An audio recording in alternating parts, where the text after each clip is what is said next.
This year's show is called Surfadelic. We are marrying the music, the soul and funk music of the mid-late 70s and 80s with imagery and art inspired by the artist Peter Max and other artists and choreographers of that era. And a little bit of Soul Train, and we're going to try to bring a full psychedelic, funky experience to the audience and give our members a chance to just really have fun performing the show. Some of the tunes we're using is What Is Hip,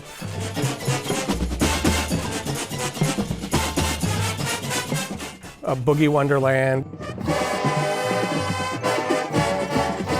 We're pulling in some Barry White. In the surf tradition of trying to keep a show audience-friendly, performer-friendly, colorful. We want to include the audience in our show. It's not like we're back here doing this special thing and presenting this, now you can sit back and appreciate it. We want them to feel included with what we're doing. We want them to almost feel like part of the performance. And you know, if you want to stand up and shake your booty during part of the performance, very highly encouraged. So whenever I first heard about the show title being called Surfadelic, my mind just started racing. Like, I just immediately started beaming at the design team. I can really tell from the veteran members that are returning that this is going to be something they're really interested in. I think the whole corps is just going to go crazy.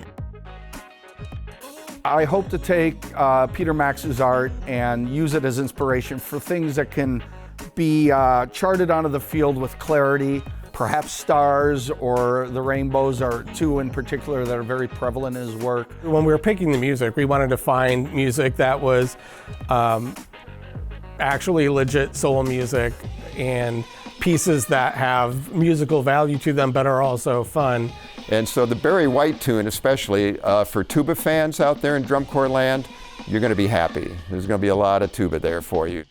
Also in terms of what we can do percussively and electronically now is so different from what we did back in the day with drum corps, and it adds a whole nother element to what we're going to be able to give them musically.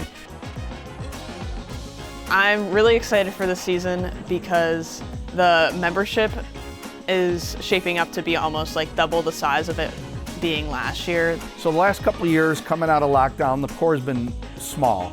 You know, I think we ended up with 39 brass in Indianapolis last year. And one of the things I noticed out of those 39 brass is that each one of those kids performed like a soloist. They brought it. They had swagger, they had charisma, they had confidence. So we take those small soloistic mentality into a bigger group that I can now use in our big stage in a big way. As a design team, we started here together in 2019, had a 2-year hiatus. The last 2 years, we were trying to pick, again, things that were audience friendly. The music was not your typical, what people are doing now, you know, in drum corps, and tried to carve out a little niche for ourselves. Biggest thing I think for all of us is to make it enjoyable. We want the membership to enjoy what they're doing. I think in the years that we've been here, it really shows. And we want to keep that going because there's really nothing more important than to give the membership a positive experience.